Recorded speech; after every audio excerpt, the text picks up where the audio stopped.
सियासत के हवाले से आने वाले साल को कैसा देख रहे हैं? पिछले साल की कुछ अभी ऊपर बात भी हो गई, कुछ सियासी अदम इस्तेहकाम, समझ रहे हैं स्टेबिलिटी, इलेक्शन, कोई अपोजिशन हुकूमत में बदलती, हुकूमत अपोजिशन में बदलती, क्या बनेगा?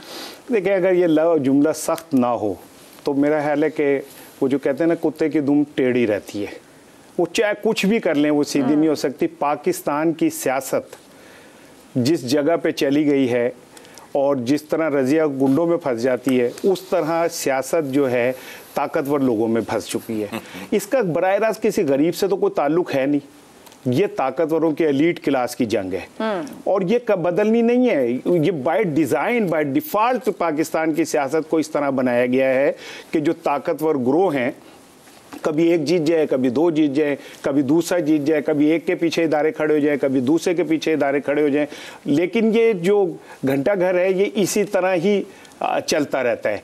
और 75 सालों से जो हमने देखा है, हमने तो यही देखा है कि कभी एक दिन इन 75 सालों में ऐसा नहीं आया जिसे हम ये कहें कि ये आम आदमी का दिन है। बहुत ही नाउमीदी होती है। नहीं, नाउमीदी की नहीं बात, तो तकरीब में ही जो है तामीर होती है। जाहिर है कौमें कोई एक दिन में तो नहीं बनती, ठीक है, तो वो तो टाइम लेती हैं। लेकिन ये कि उम्मीद है कोई शायद कोई एक लम्हा ऐसा भी आ कुछ जाए। बदले। शहजाद साहब, क्या इलेक्शन हो सकता है? क्या हमारे यहाँ आज तक वजीर आजम ने मुद्दत पूरी नहीं की, कोई वजीर आजम मुद्दत पूरी कर सकता है?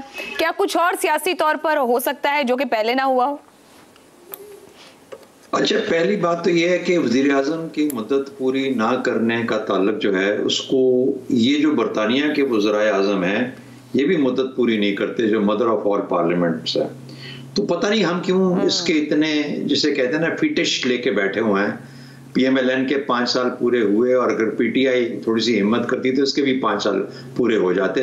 मैं इमरान खान की बात नहीं कर रहा, क्योंकि हमारे यहाँ सियासत ताबीर की जाती है नवाज शरीफ के साथ, इमरान खान के साथ और किसी और के साथ, शख्सियात के साथ। पार्टी को तो कोई तसव्वुर ही नहीं है, कोई नजरिए की तो कोई तसव्वुर ही नहीं है। तो बहरहाल उसको छोड़ते हैं, क्योंकि आपने पूछा अगले साल में क्या होने जा रहा है। तो एक उम्मीद ये है इलेक्शंस होंगे, और इलेक्शन होने से अल्लाह करे कि कुछ करार आ जाए, किसी को, इन सबको करार आ जाए। और अगर ये करार आ जाए तो मैं समझूंगा कि पहली कामयाबी वो होगी। दूसरी बात, जिस तरीके से हमारी सियासत बदल चुकी है, जो इसका ढंग और अंदाज बदला है, मुझे नहीं लगता कि अब हम वापस उस तरह की एकोमोडेटिव सियासत पे कभी जाएंगे। और ये पाकिस्तान का सबसे बड़ा, मैं समझता हूँ कि शायद एक टर्निंग पॉइंट भी हो, मेरी नज़र में, इसलिए कि ये एक पार्लियामेंट्री सिस्टम शायद हमारी वो जो है ना साइकी, उसको सूट नहीं करता। और अगर करता है तो फिर एकोमोडेटिव होना पड़ेगा, और अगर नहीं करता तो फिर कोई शायद ये उस तरफ चले जहां पर के कोई ऐसा निज़ाम बने जो कि शायद हमारी, जिसे कहते हैं, इंटेलेक्ट को ज्यादा सूट करता हो। आम आदमी की इंटेलेक्ट की बात कर रहा हूँ, जो उसको ज्यादा तसव्वुर काबिल कबूल हो। तो मेरा ख्याल है कि सियासत बदलेगी, एक और सफा बदलेगा तो शायद एक उम्मीद की किरण बढ़ेगी। और फिर उसके बाद देखना है कि उन्होंने अब कुछ सीखा या सिर्फ हम ही बताते रह गए कि क्या सीखने की जरूरत है। ठीक है, बजाज साहब बात कर रहे हैं शहजाद साहब के इलेक्शन होगा, नवाज शरीफ की वापसी होगी, और किस तरह की तब्दीली होगी, और क्या सियासत को कोई इस्तेहकाम मिलेगा, सा आएगा? बुनियादी तौर पे तो जो शहजाद भाई ने कहा, मुझे लार्जली उससे इत्तेफाक ही है। मैं भी समझता हूँ कि इंतखाबात जो है वो भले मसाइल हल ना करें, लेकिन वो उसकी तरफ एक कदम ज़रूर होता है।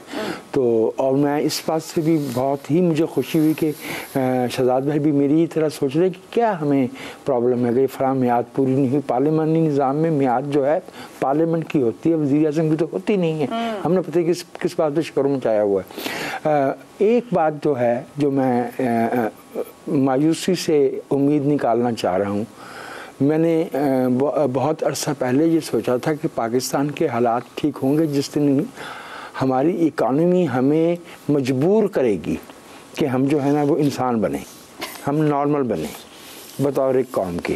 तो मेरे ख्याल में अब हमारी इकानमी उस सतह पे आ गई है जिससे आगे मज़ीद नीचे जाने की गुंजाइश नहीं है। शायद ये मजबूरी हमारे आवाम को भी और हमारी क़यादत को भी शायद इस तरफ ले आए, क्योंकि मैं समझता हूँ कि शहरी से लेके लीडरशिप तक हमारे मुल्क में इज्तिमाइयत का और बेहतरी का कोई फ़िलहाल इम्कान नज़र नहीं आ रहा।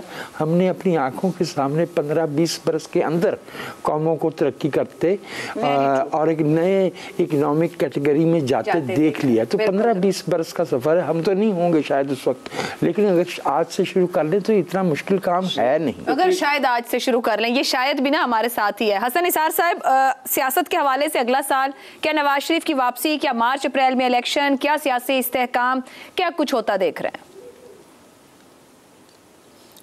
देखें, पहली बात तो ये है कि तीनों दोस्तों ने उम्मीद नाउमीदी की बात की है। तो हमारे यहाँ एक लाइन बहुत चलती है, बहुत ही गलत उलाम है कि नाउमीदी कुफ्र है। ये गलत है। कहा यह गया है, फरमाया यह गया है कि अल्लाह की रहमत से मायूस मत हो। दोनों में ज़मीन आसमान का फ़र्क है। और यहाँ याद रखने वाली बात यह है कि अल्लाह की रहमत मशरूत है, गैर मशरूत नहीं। जिसने जन्नतें बनाई हैं उसी ने दोज़खें भी बना के रखी हैं। सो ये उम्मीद ना उम्मीदी वाला जो है ना फ़लसफ़ा अपनी समझ में नहीं आता। रह गया आपका प्यारा नया साल, तो मुझे 100% यकीन है, जिसका दिल करता है जैसी मर्ज़ी मेरे साथ शर्त लगा ले कि ये पिछले सालों का नया एडिशन होगा या नया मॉडल होगा, क्योंकि दायरे का सफ़र हमारा ये ख़त्म होने के दूर दूर तक इम्कानात नहीं। बिकॉज़ एक सादा सी बात, हमें अपने बेसिक इश्यूज़ का ही, हमें से मुराद इस मुल्क के जो कायदीन हैं उनको अपने बुनियादी इश्यूज़ की ABC का नहीं पता। ये बहुत सतही लोग हैं, या ये वाकई बहुत सतही हैं, ज़हनी तौर पे बहुत पस्त हैं, या ये जान के एक्ट, वो मुझे नहीं पता। हमारे मुल्क में आज तक बेसिक इश्यूज़ पे गुफ्तगू ही नहीं हुई, वो ज़ेर बहस ही नहीं होते। बिल्कुल ठीक। तो इसलिए ये दायरे का सफ़र है, ऐसा ही रहेगा। बिल्कुल सही।